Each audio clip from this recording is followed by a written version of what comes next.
সমুন্নত করেছে।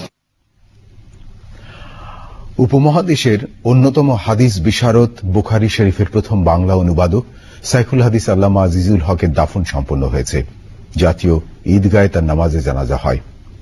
রিপোর্টে জানাচ্ছেন তারিকুল ইসলাম মাসুম। সাইখুল হাদিস আল্লামা আজিজুল হক একটানা ৫৫ বছরেরও বেশি সময় বিভিন্ন মাদ্রাসায় সহিহ হাদিস গ্রন্থ বুখারী শরীফ পাঠদান করান।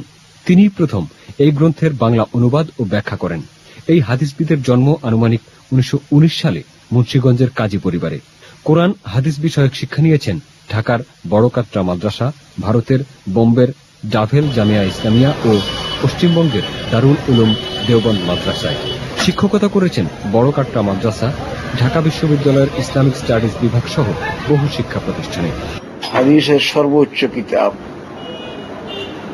বুখারী শরীফকে বঙ্গানুবাদ করে সাধারণ মানুষকে হাদিসের সাথে একটা সম্পর্কিত করার বিরাট সুযোগ উনি করে দিয়েছেন। সারা দেশেই উনি ওয়াজ মাহফিল এবং বয়ানে লক্ষ লক্ষ মানুষের সামনে বয়ান করছেন। সকাল 11টায় আল্লামা আজিজুল হকের নামাজে জানাজা হয় জাতীয় ঈদগাহে।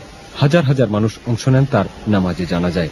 রাজনীতিতেও বিশেষ অবদান ছিল আজিজুল হকের। ছাত্র জীবনে ব্রিটিশ বিরোধী আন্দোলনে নেমে নির্যাতন ভোগ করেন। নিজামে ইসলাম পার্টির মাধ্যমে রাজনীতিতে যোগ দেন। স্বাধীনতার পর বাংলাদেশে হাফিজি হুজুরের সঙ্গে খেলাফত আন্দোলনের রাজনীতি করেন। পরে ইসলামী শাসনতন্ত্র আন্দোলন, ইসলামী ঐক্যজোট এবং খেলাফত মজলিস প্রতিষ্ঠা করেন। বিএনপির সঙ্গে 4 দলীয় জোট গঠন করার সময়ে উনি ইসলামী ঐক্যজোটের চেয়ারম্যান হিসেবে অন্যতম শীর্ষ নেতা ছিলেন, সেটাও ওনার প্রকাশ্য সিদ্ধান্ত ছিল। আবার পরবর্তীতে ইসলামের 5টি দাবি নিয়ে আওয়ামী লীগের সঙ্গেও উনি চুক্তি করেছিলেন, সেটাও কোনো গোপনীয়তা কিছু ছিল না, প্রকাশ্য ছিল।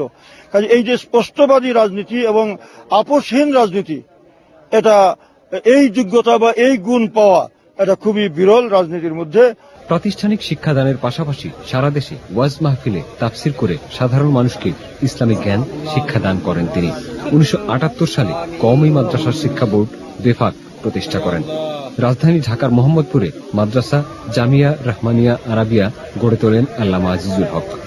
মুসনবী শরীফের বঙ্গানুবাদ আছে এবং ব্যাখ্যা সহ, এবং আরো চটি বিভিন্ন সময় কাদিয়ানি মতবাদের উপরে, জিহাদের উপরে, তারপরে এই যে এই মওদুদি মতবাদ যেটা আছে এটার বিরুদ্ধেও ওনার লেখালেখি আছে এই ধরনের।